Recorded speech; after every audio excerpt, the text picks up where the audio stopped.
हाय guys, myself Ravi Mishra. आज का जो टॉपिक है वो आपका टॉपिक है फाइनेंशियल अकाउंटिंग। ठीक है, तो सबसे पहले ये फाइनेंशियल अकाउंटिंग जो रिलेवेंट है वो बीबीए, ठीक है, जो बीबीएम के स्टूडेंट है और कई कई यूनिवर्सिटी में होता है कि ये फाइनेंशियल अकाउंटिंग जो है बीबीएम थर्ड ईयर में दिया जाता है। कई कई यूनिवर्सिटी में है कि ये फाइनेंशियल अकाउंटिंग जो है बीबीएम फर्स्ट ईयर में दिया जाता है। तो कोई दिक्कत नहीं है, जो भी आप बीबीएम के स्टूडेंट हो वो इस लेक्चर को देखो, उसके लिए रिलेवेंट है। और ये जो अभी हम स्टार्ट करेंगे उसका नाम है फाइनेंशियल अकाउंटिंग। और फाइनेंशियल अकाउंटिंग एक ऐसा अच्छा चीज है ना कि जो भी फाइनेंस में एमबीए वगैरह करना चाह रहे हैं उसके लिए मेजर पार्ट बन जाता है कि अगर आपके पास फाइनेंशियल अकाउंटिंग विथ जीएसटी और टैक्सेशन का नॉलेज है, आगे दिन आपके लिए भविष्य क्या होगा, बहुत ही ब्राइट होगा। ठीक है, तो आज का जो टॉपिक है वो हम लोग स्टार्ट करेंगे फाइनेंशियल अकाउंटिंग। ठीक है, तो सबसे पहले आप हेडिंग दो, ठीक है, फाइनेंशियल अकाउंटिंग। ठीक है, फाइनेंशियल फाइनेंशियल अकाउंटिंग। ठीक है, सबसे पहले हम लोग हेडिंग देंगे फाइनेंशियल अकाउंटिंग। ठीक है, फाइनेंशियल अकाउंटिंग ये आपका रिलेवेंट है बीबीएम। ठीक है, यहाँ पे हेडिंग देते हैं बीबीएम। ठीक है, बीबीएम। ठीक है, या तो फर्स्ट ईयर का स्टूडेंट है, किसी किसी यूनिवर्सिटी में फर्स्ट ईयर में ही रहता है। ठीक है, फर्स्ट ईयर, या कोई स्टूडेंट अगर थर्ड ईयर का हो, बीबीएम थर्ड ईयर का, तो उसके लिए रिलेवेंट है। प्लस, ठीक है, 11th स्टैंडर्ड में जो अकाउंट्स रखे हैं उसके लिए ये आपका रिलेवेंट है।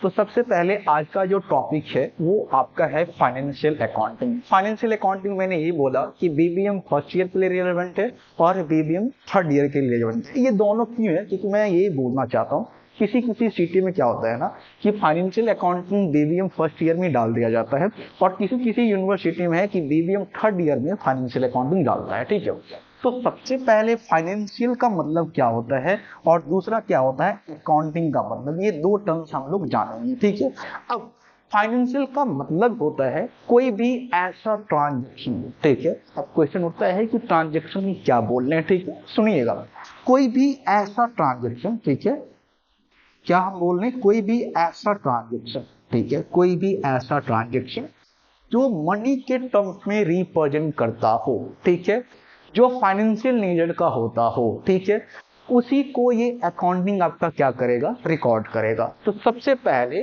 फाइनेंशियल का मतलब आपको किसी भी इंसान को बोलना है कि फाइनेंशियल का मतलब होता है कोई भी ऐसा ट्रांजेक्शन जो मॉनेटरी फॉर्म में क्या करता हो, रिप्रेजेंट करता हो, उसको हम लोग बोलेंगे फाइनेंशियल।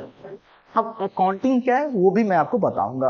तो किसी को ये बोलना है कि फाइनेंशियल का मतलब भी होता है कोई भी ऐसा ट्रांजैक्शन, कोई भी ऐसा बिजनेस ट्रांजैक्शन जो मनी के टर्म्स में क्या करता हो, रिप्रेजेंट करता हो, उसको हम लोग क्या बोलते हैं, फाइनेंशियल ट्रांजेक्शन। से हम आपको एक एग्जाम्पल बता रहे हैं। ठीक है, एग्जाम्पल लिखिए। ठीक है, एग्जाम्पल लिखिए फाइनेंशियल ट्रांजेक्शन का।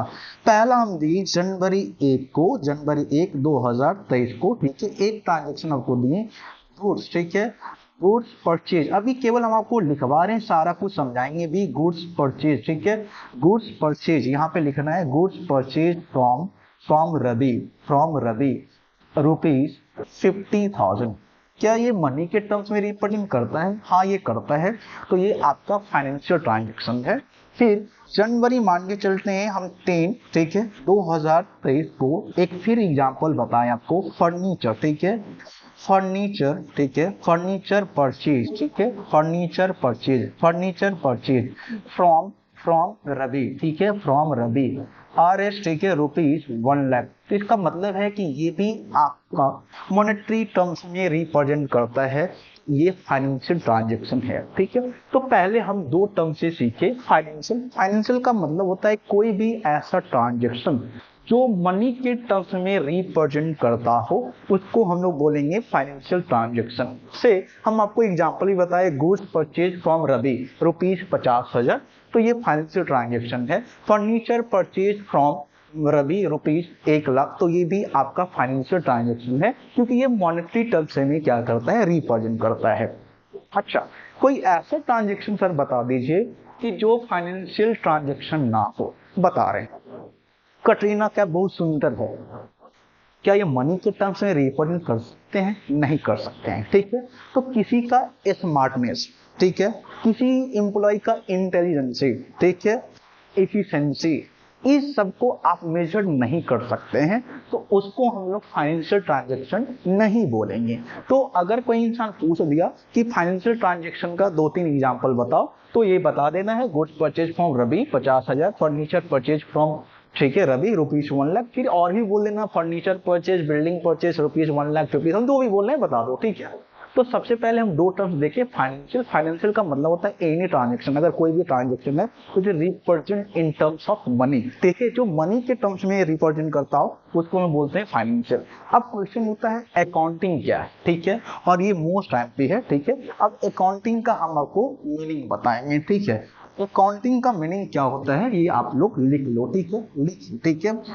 फर्स्ट एरो देखे और लिखिए what is meaning of accounting, ठीक है। तो यहाँ पे हम लोग फर्स्ट एरो देखे लिख लेंगे आपका what is meaning of accounting, ठीक है। और सारे आदमी कॉपी और पेन लेके बैठो और सारा चीज नोट डाउन करो, ठीक है।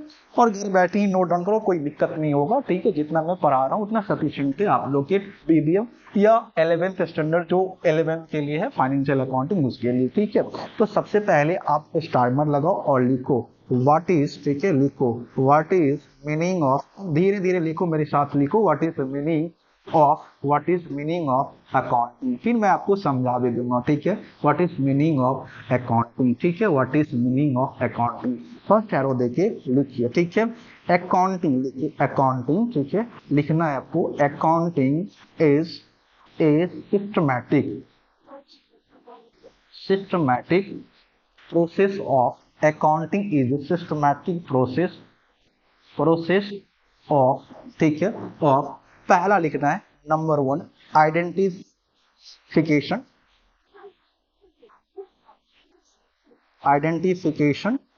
Of business transaction, identification of business transaction. फिर लिखना है आपका, ठीक है, measurement in terms of money, measurement, ठीक है, मेजरमेंट ऑफ बिजनेस ट्रांजेक्शन, ठीक है। फिर आपका तीसरा लिखना है रिकॉर्डिंग, ठीक है, तीसरा क्या लिखना है, रिकॉर्डिंग। रिकॉर्डिंग जो भी बिजनेस का ट्रांजेक्शन लोग करते हैं उस बुक का नाम होता है जर्नल। क्या नाम होता है, जर्नल। जर्नल को हम लोग शॉर्ट में लिखते हैं जेई, मतलब जर्नल एंट्री जो हम लोग करते हैं, जर्नल, ठीक है, जर्नल, ठीक है। तो पहला प्रोसेस जो बिजनेस का ट्रांजेक्शन हम लोग रिकॉर्ड करते हैं उसको शॉर्ट में भी लिख लो जर्नल, ठीक है। हम लोग जर्नल में बिजनेस का ट्रांजेक्शन क्या करते हैं, रिकॉर्ड करते हैं। रिकॉर्ड के बाद होता है, ठीक है, क्लासीफाइंग, ठीक है, क्लासीफाइंग, ठीक है, क्लासीफाइंग ऑफ बिजनेस ट्रांजेक्शन, मतलब ये हम लोग बिजनेस के बारे में ही पढ़ रहे हैं तो बिजनेस ट्रांजेक्शन हम ऐड ऑन कर देते हैं, नहीं भी लिखना है तो कोई दिक्कत नहीं। तो पहला हम ये बताएं कि accounting is a systematic process of, first आपको नंबर 1 लिखना है आइडेंटिफिकेशन ऑफ बिजनेस ट्रांजेक्शन, दूसरा मेजरमेंट, ठीक है, measurement in terms of money, ठीक है, आइडेंटिफिकेशन ऑफ लिखिए measurement of business transaction. Measurement जो होता है इन टर्म्स ऑफ मनी होना चाहिए, किस में होना चाहिए, इन टर्म्स, ठीक है, इन टर्म्स ऑफ मनी। और हम बता दिए थे कि कौन कौन सा ऐसा ट्रांजेक्शन होता है जिसको हम लोग मेजरमेंट कर सकते हैं इन टर्म्स ऑफ मनी। उसके बाद बताए थे रिकॉर्डिंग, रिकॉर्डिंग जर्नल में होता है। उसके बाद क्लासीफाइंग ऑफ बिजनेस ट्रांजेक्शन, तो क्लासिफिकेशन जो बिजनेस का ट्रांजेक्शन होता है उसको हम लोग बोलते हैं लेजर, ठीक है, उसको हम लोग क्या बोलते हैं, लेजर, ठीक है, लिख लो। लेजर में हम लोग बिजनेस का ट्रांजेक्शन क्या करते हैं, क्लासीफाइंग करते हैं। तो और उसके बाद पांचवा होता है समराइजिंग, ठीक है, उसके बाद पांचवा कौन होता है, समराइजिंग, ठीक है।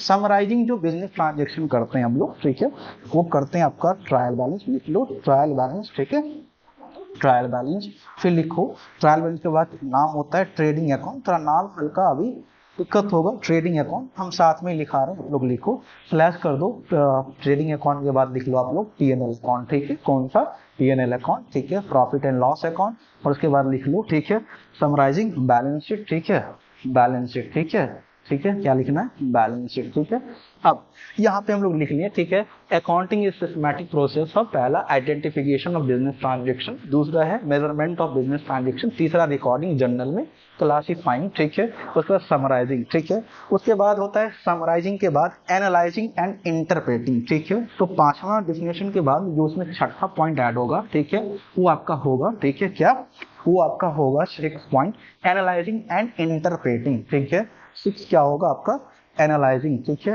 एनालाइजिंग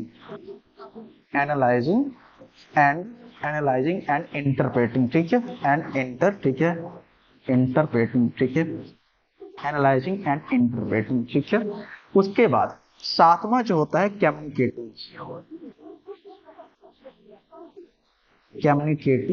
ठीक है, ऑफ, ठीक है, ऑफ इट्स फाइनेंशियल यूजर्स, ठीक है, यूजर। ठीक है, तो लिख लेना है यही आपका कि अकाउंटिंग का मीनिंग आपको बता दें। पहला क्या होता है, रिकॉर्डिंग, पहला होता है आइडेंटिफिकेशन, दूसरा मेजरमेंट, तीसरा रिकॉर्डिंग, चौथा क्लासिफाइंग, पांचवा समराइजिंग, छठा एनालाइजिंग एंड इंटरप्रेटिंग, सातवां जो होता है communicating of its financial user. ठीक है, या आप ये भी लिख सकते हैं communicating of its user. User आपका दो होता है, अभी हम आपको बता दे रहे हैं, एक होता है इंटरनल, ठीक है, एक क्या होता है इंटरनल यूजर, ठीक है, एमसीक्यू में आता है, और एक क्या होता है आपका एक्सटर्नल यूजर, ठीक है, एक्सटर्नल, ठीक है, एक्सटर्नल यूजर। ये दो यूजर होता है, इंटरनल और एक्सटर्नल। ये जो बिजनेस का रिजल्ट है, बिजनेस का रिजल्ट का मतलब क्या होता है आप याद रखिएगा, ठीक है, जब भी कोई इंसान आपको एग्जाम के बारे में पूछता है, ठीक है, जब भी कोई इंसान आपके एग्जाम के बारे में पूछता है तो आपसे रिजल्ट जानना चाहता है। ठीक है, तो अगर बिजनेस का रिजल्ट कोई पूछे तो रिजल्ट में दो कंपोनेंट आता है, एक आता है आपका प्रॉफिट, क्या होता है, एक प्रॉफिट, और एक क्या होता है आपका लॉस। ठीक है, तो कोई इंसान अगर पूछे कि बिजनेस का रिजल्ट क्या है, तो रिजल्ट का मतलब वो आपको पूछ रहा है बिजनेस का क्या प्रॉफिट हुआ या क्या लॉस इनकट हुआ। तो अगर आपको कोई ये पूछ रहा है कि फाइनेंशियल, ठीक है, क्या पूछ रहा है कि फाइनेंशियल, ठीक है, फाइनेंशियल पोजीशन बताइए बिजनेस का, तो फाइनेंशियल पोजीशन का मतलब ही होता है कि बिजनेस का क्या एसेट है, ठीक है, ये नोट में लिख लीजिएगा, क्या बिजनेस का एसेट है और बिजनेस का क्या लायबिलिटीज है। ठीक है, तो दो कंपोनेंट हम यहाँ पे बता दिए। अगर कोई बंदा रिजल्ट ऑफ बिजनेस पूछ रहा है तो क्या प्रॉफिट होगा क्या लॉस होगा, उसका मतलब वो होता है रिजल्ट का मतलब। और फाइनेंशियल पोजीशन अगर कोई इंसान पूछ रहा है कि क्या है बिजनेस का, जैसे कोई इंसान आपसे पूछ रहा है कि आपका फैमिली बैकग्राउंड कैसा है, आपका फाइनेंशियल पोजीशन क्या है, तो फाइनेंशियल पोजीशन मेरा तब अच्छा होगा ना जब मेरे पास संपत्ति ज्यादा होगा, लायबिलिटीज कम होगा। तो सेम बिजनेस में भी फाइनेंशियल पोजीशन का मतलब होता है अगर एसेट ज्यादा हो और लायबिलिटीज कम हो तो इसका मतलब है कि उसका फाइनेंशियल पोजीशन अच्छा है। पर उल्टा सोचिए, अगर एसेट कम हो और लायबिलिटीज ज्यादा है तो उस बिजनेस का फाइनेंशियल पोजीशन क्या है, बहुत ही खराब है। ठीक है, अगर कोई भी इंसान पूछ रहा है कि रिजल्ट ऑफ बिजनेस का मतलब बताइए, तो रिजल्ट में दो कंपोनेंट आता है, एक प्रॉफिट और दूसरा क्या आता है आपका लॉस। ठीक है, तो अब पहला कंपोनेंट हम लोग पढ़े थे फाइनेंशियल। फाइनेंशियल का मतलब बोले थे कोई भी ऐसा ट्रांजेक्शन जो मनी के टर्म्स में रिप्रेजेंट करता हो उसको हम बोलते हैं फाइनेंशियल। ठीक है, जिसको इन टर्म्स ऑफ मनी में हम लोग मेजर कर सकते हैं। दूसरा था अकाउंटिंग। अकाउंटिंग का मतलब बता दिए, it is systematic process of identification of business transaction. दूसरा बताए थे मेजरमेंट। अब देखिए क्या होता है वो हम आपको सारा समझा दे रहे हैं। ठीक है, मान के चलते हैं ये, ठीक है, एक बिजनेस कर रहे हैं और ये बिजनेस का मान के चलते हैं ये बिल्डिंग है। क्या है, ये बिल्डिंग है। ठीक है, सब समझिएगा। ठीक है, ये बिल्डिंग, ठीक है, ये बिल्डिंग है और ये, ठीक है, मान के चलते हैं इसमें मैं बिजनेस कर रहा हूँ। ठीक है, आप समझिएगा, इसमें मैं क्या कर रहा हूँ, बिजनेस कर रहा हूँ और वो भी बिजनेस मान के चलते हैं गोलगप्पा का कर रहे हैं। ठीक है, गोलगप्पा यहाँ पे लो 7 गोलगप्पा 8 गोलगप्पा मैं दे दिया। ठीक है, ये बिजनेस, ठीक है, ये मान के चलते हैं बिल्डिंग है और इस बिल्डिंग में, ठीक है, इस बिल्डिंग में मैं क्या कर रहा हूँ, गोलगप्पा का दुकान कर रहा हूँ। अब यहाँ पे कुछ टर्म्स हम आपको समझाना चाह रहे हैं। ठीक है, देखिए, एक होता है गुड्स। ठीक है, दो शब्द अकाउंट्स में आता है, एक गुड्स होता है और दूसरा होता है आपका एसेट। ठीक है, दूसरा क्या होता है, एसेट। ये दोनों चीज याद रखिएगा, एक गुड्स और दूसरा क्या होता है, एसेट। गुड्स का मतलब ही होता है जिस चीज में मैं डील कर रहा हूँ, जो मेरा ऑर्डिनरी कोर्स ऑफ बिजनेस है। ठीक है, मेरा बिजनेसिंग है गोलगप्पा का, ये पानीपुरी का, किसका है, ये पानीपुरी का। ठीक है, पानीपुरी का ये दुकान है, तो मैं डील ही कर रहा हूँ इस पानीपुरी में, तो ये पानीपुरी मेरे लिए क्या हो जाएगा, गुड्स हो जाएगा। बट ये बिल्डिंग जो यूज हो रहा है, तो ये बिल्डिंग क्या हो जाएगा, एसेट। ठीक है, तो नॉर्मली गुड्स का मतलब होता है जिस चीज में आप डील कर रहे हो, जो आपका ऑर्डिनरी कोर्स ऑफ बिजनेस है, उसका मतलब होगा गुड्स। या गुड्स का मतलब आप ये भी बोल सकते हैं एक ऐसा आइटम जो हम परचेज करते हैं रीसेल पर्पस के लिए। ठीक है, such item are purchase for resale purpose, उसको हम लोग बोलेंगे गुड। एसेट का मतलब ये नहीं होता है कि वो हम लोग, एसेट का मतलब होता है एक ऐसा आइटम जो हम परचेज करते हैं continuous use in the business for production process या मैन्युफैक्चर प्रोसेस। ठीक है, उसको हम लोग क्या बोलते हैं, एसेट। ठीक है, तो नॉर्मली हम आपको बताए थे कि अभी आते हैं बिजनेस। ठीक है, और फिर हम आपको चीजें ये सारा बता देंगे क्या क्या है नहीं है। ठीक है, तो नॉर्मली, ठीक है, आप यहाँ पे हेडिंग दो। ठीक है, बिजनेस। ठीक है, सारा चीज हम सीक्वेंस में आपको बताएंगे, बस करते लिखते जाओ। ठीक है, बिजनेस। अच्छा, बिजनेस का मतलब क्या होता है? बिजनेस का मतलब ये होता है जहाँ पे परचेज या sale activity is carried out होता है। ठीक है, तो बिजनेस का आप नॉर्मली अभी अकाउंटिंग टर्म्स हम बता रहे हैं, कुछ अकाउंट का इंट्रोडक्शन बता रहे हैं, तो अभी आपको नॉर्मली आप जान लोगे ना तो सारा कॉन्सेप्ट आपका क्लियर हो जाएगा। पहले हम ये बताए हैं यहाँ पे कि बिजनेस का मतलब होता है जहाँ पे आप परचेज और sale activity is carried out होता है। ठीक है, अब बिजनेस में दो कंपोनेंट होता है। कितने कंपोनेंट होता है? दो कंपोनेंट। एक होता है एसेट। ठीक है, एक क्या होता है, एसेट। ठीक है, और एक होता है लायबिलिटीज। एक क्या होता है, लायबिलिटीज। लिखते जाओ। ठीक है, एक क्या होता है, एक क्या होता है, ठीक है, लायबिलिटीज। बिजनेस में दो कंपोनेंट होता है, एक एसेट होता है और दूसरा क्या होता है, लायबिलिटीज। ठीक है, एसेट का मतलब ही होता है जिसपे अधिकार, जिसपे ओन किया गया हो। ठीक है, एसेट का मतलब those property which is own by and enterprises. Asset का मतलब अभी नॉर्मल याद रखना है कि एसेट वो संपत्ति है जिसपे अधिकार बिजनेस का होता है, जो आइटम आपको फ्यूचर इकोनॉमिक बेनिफिट देता हो। से मान के चलते हैं, अभी जिस कॉलेज में पढ़ा रहे हैं उसका नाम है एनबीसी, नेशनल बिजनेस कॉलेज। ठीक है, नेशनल बिजनेस कॉलेज। ये जो बोर्ड पे हम लिख रहे हैं, ठीक है, ये जो बोर्ड है, ठीक है, ये जो बोर्ड है ये एसेट का पार्ट है। क्यों एसेट का पार्ट है पता है? ये एसेट का पार्ट इसलिए है क्योंकि ये बोर्ड हम सेल पर्पस के लिए नहीं लिए। ठीक है, ये हम कॉन्टिन्यूस यूज अपने प्रोफेशन के लिए। ठीक है, कि ये इसको हम लोग कंटिन्यूस यूज करेंगे अपने प्रोफेशन में। तो एसेट का मतलब होता है एक ऐसा आइटम जिस पे कंट्रोल हो बिजनेस का। ठीक है, तो भाई ये मेरा है तो मेरा इस पे कंट्रोल हो। ठीक है, और अगर ये फ्यूचर इकोनॉमिक बेनिफिट देता हो, ठीक है, तो जाहिर सी बात है ये बोर्ड जो होता है ये आपको बेनिफिट कहीं ना कहीं दे ही रहा है। ठीक है, तो ये बोर्ड को हम लोग मानेंगे एसेट। अब लायबिलिटीज का मतलब होता है कि जो पैसा, ठीक है, आप जो अमाउंट, ठीक है, ओज करते हैं। ओज का मतलब, ठीक है, जो पेमेंट आप आउटसाइडर को देते हैं, अमाउंट ओज टू। ठीक है, लिख लेना है, आउटसाइडर। ठीक है, अमाउंट ओज टू आउटसाइडर। ठीक है, तो अभी हम दो टर्म्स आपको बताए थे, यहाँ पे ध्यान दे के आपको पढ़ना है कि बिजनेस का मतलब होता है where purchase and sale activity is carried out. तो सिंपल लिखना है, परचेज एंड सेल। ठीक है, एक्टिविटी क्या होता है, कैरिड आउट होता है, उसको हम क्या बोलते हैं, बिजनेस। अब बिजनेस में दो कंपोनेंट होता है, एक होता है एसेट और दूसरा क्या होता है, लायबिलिटीज।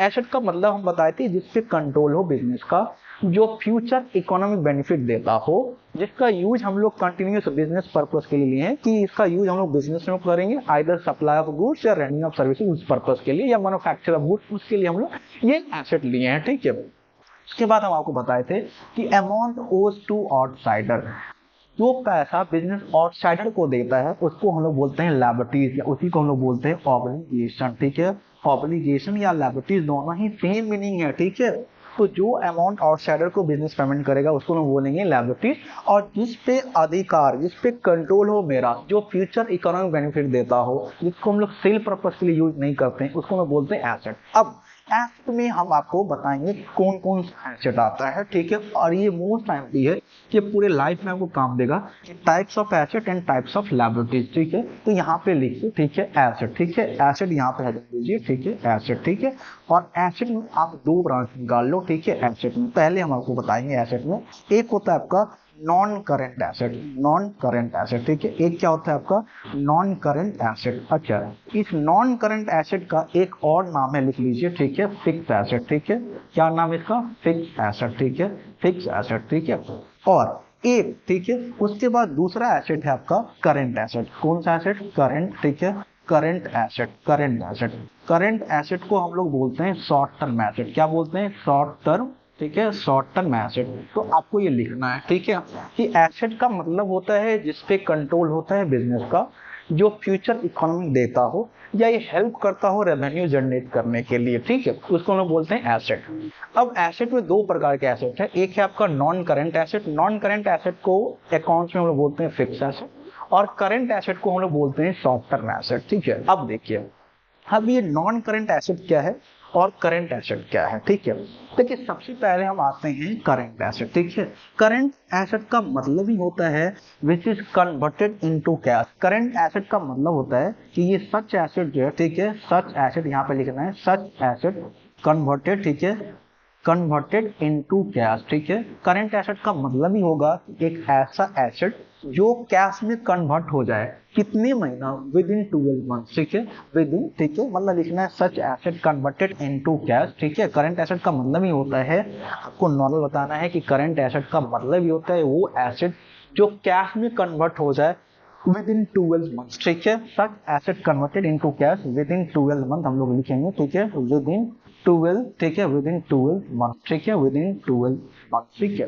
अब करंट एसेट का एग्जांपल हम आपको लिखवाएंगे, वो सारा आपको लिखना है, ठीक है, और ये लाइफ टाइम आपको काम देगा। करंट एसेट का एग्जांपल में पहला लिखना है। अभी हम नॉन करंट पे पूरा फोकस नहीं कर रहे, अभी हम करंट पे कर रहे हैं, ठीक है। करंट एसेट का मतलब ही होता है such asset are converted into cash within 12 month. मतलब करंट एसेट का मतलब बोलना है एक ऐसा एसेट जिसको हम लोग 12 मंथ के अंदर ही किसमें कन्वर्ट कर लेते हैं, कैश में, उसको हम बोलते हैं current asset. But current asset को बेटा कुछ एग्जाम्पल याद रखना होगा, कि कोई इंसान पूछ देगा कि करंट एसेट का मतलब क्या है, तो आपने तो बता दिया कि such asset converted into cash within 12 month, ठीक है, यहाँ पे आर का शब्द यूज कर दो, ठीक है, such asset are converted into cash within 12 month, ठीक है। बट इसका एग्जाम्पल पूछ देता है, तो पहला लिखो कैश इन हैंड, ठीक है, जो बिजनेस के पास कैश अभी रखा है, ठीक है, वो आपका पार्ट ऑफ करंट एसेट है, तो उसको हम बोलते हैं कैश इन हैंड, ठीक है। दूसरा लिखो जो बैंक बैलेंस है, ठीक है, उसको हम बोलते हैं कैश एट बैंक, ठीक है, कैश एट बैंक, ठीक है। उसके बाद तीसरा लिखिए जिस पर्सन को, ठीक है, जिस पर्सन को बंदा, ठीक है, जिस पर्सन को बिजनेस उधार गुड्स सोल्ड करता है, उसको हम बोलते हैं डेटर। क्या बोलते हैं? डेटर, डेटर, DBTOR लिखना है, डेटर, ठीक है। इसी को बोलते हैं कस्टमर, ठीक है, कस्टमर, और इसी को बोलते हैं हम लोग बुक डेट, इसी को हम लोग क्या बोलते हैं, बुक डेट, ठीक है। ये सारा का सारा डेटर का ही नाम है, तो डेटर पार्ट ऑफ एसेट हो जाता है। करंट एसेट का एग्जांपल पहला कैश इन हैंड, दूसरा कैश एट बैंक, तीसरा डेटर, डेटर का दूसरा नाम है कस्टमर, तीसरा नाम है बुक डेट। चौथा लिखो, ठीक है, चौथा लिखो क्लोजिंग स्टॉक, ठीक है। क्लोजिंग स्टॉक अभी लिखते जाओ, सारा हम आपको समझा देंगे। क्लोजिंग स्टॉक, ठीक है, क्लोजिंग स्टॉक, ठीक है। ये चार एग्जाम्पल अभी करंट एसेट को और लिखिए चार के बाद, ठीक है। पहला था कैश इन हैंड, दूसरा है कैश एट बैंक, तीसरा है डेटर या उसी को हम बोलते हैं कस्टमर, और डेटर का मतलब जिस बंदा को बिजनेस उधार गुड सोल्ड करता है। चौथा है क्लोजिंग स्टॉक। पांचवा लिखो, ठीक है, यहाँ से पांचवा लिखो, ठीक है, यहाँ से पांचवा लिखो। पांचवा लिखो प्रीपेड एक्सपेंसेस, पांचवा लिखो प्रीपेड, पांचवा लिखो प्रीपेड एक्सपेंसेस, ठीक है, पांचवा लिखो प्रीपेड एक्सपेंसेस, ठीक है, प्रीपेड एक्सपेंसेस। छठा लिखो एक्रूड इनकम, एक्रूड इनकम, ठीक है। उसके बाद सातवां लिखो short term loan given, short term loan given, ठीक है, सातवां।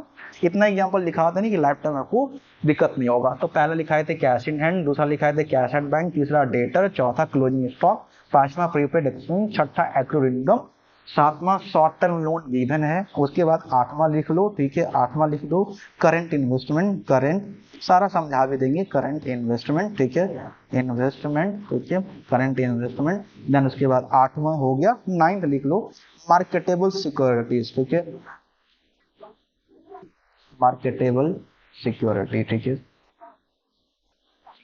ये आपका एग्जाम्पल है करंट एसेट। तो सबसे पहले कोई इंसान अगर पूछ रहा है कि करंट एसेट का मतलब क्या होता है, तो आप ये बताओ कि एक ऐसा एसेट जिसको हम लोग 12 मंथ के अंदर कैश में कन्वर्ट कर लेते हैं, या ये ऑलरेडी कैश में कन्वर्ट हो चुका है, उसको हम लोग बोलेंगे क्या, करंट एसेट।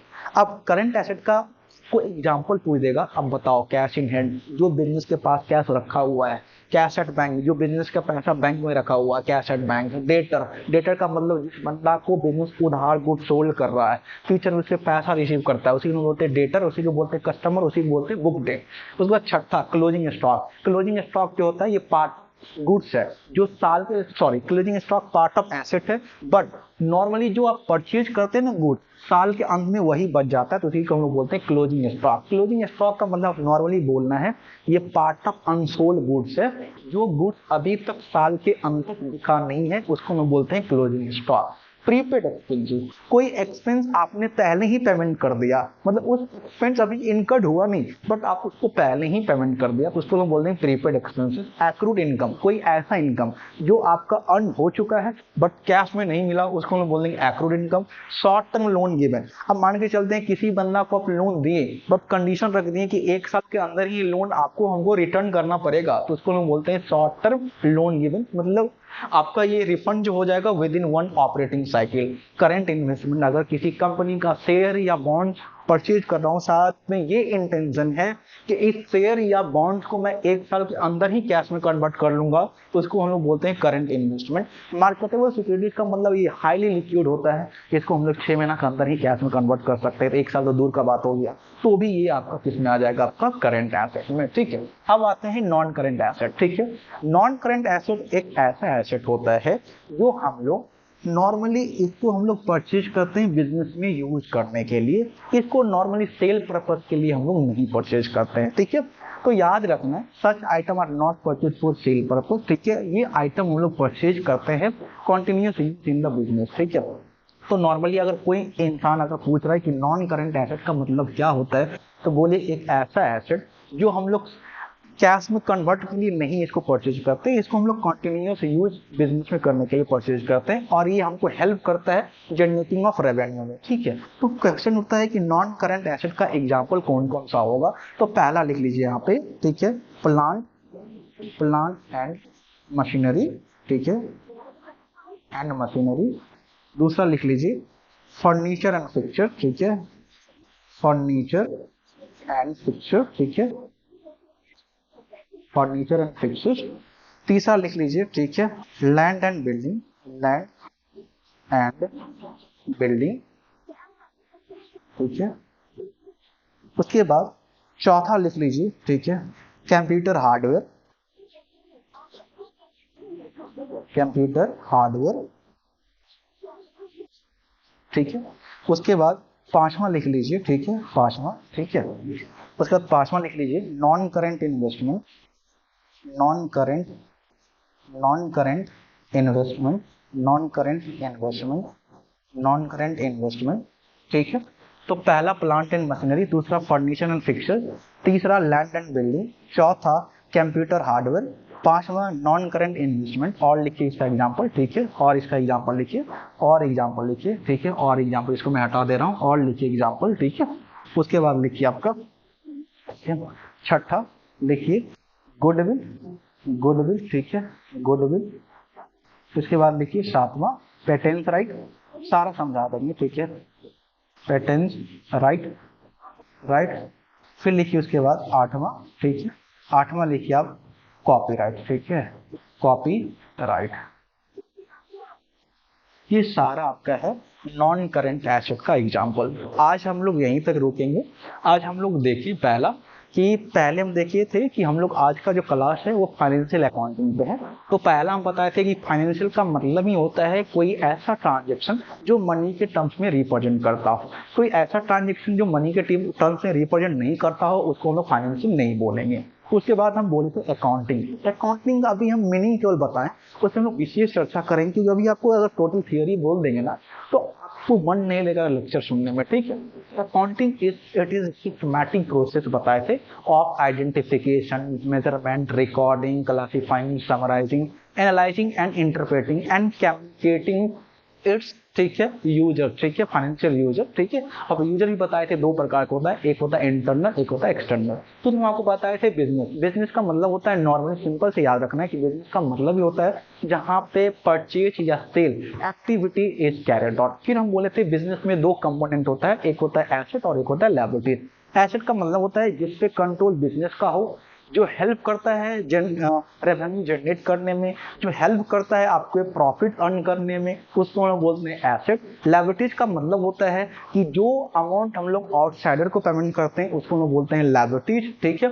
उसके बाद एसेट में दो टाइप के एसेट अभी हम लोग कर रहे थे, एक था करंट और एक था नॉन करंट। करंट एसेट का मतलब जिसको हम लोग 12 मंथ के अंदर बिजनेस चाह रहे हैं कैश में कन्वर्ट कर लें, या वो ऑलरेडी कन्वर्ट 12 मंथ के अंदर हो चुका है, उसको हम बोल देंगे करंट एसेट। करंट एसेट में हम आपको 8-9 एग्जाम्पल भी बता दिए। उसके बाद नॉन करंट एसेट का मतलब बताए थे एक ऐसे एसेट जो बिजनेस परचेज करता है continuous use in the business for manufacture process, ठीक है, फॉर सप्लाई ऑफ गुड्स और सर्विसेज पर्पस, ठीक है, उसको हम लोग क्या बोल देंगे नॉन करंट एसेट। और नॉन करंट एसेट में आपको एग्जांपल बता दें कितना 8। अभी यहीं तक हम लोग होल्ड करते हैं, नेक्स्ट क्लास में इसको हम लोग समझेंगे चल में क्या है, ठीक है, यहीं तक हम लोग रोकते हैं।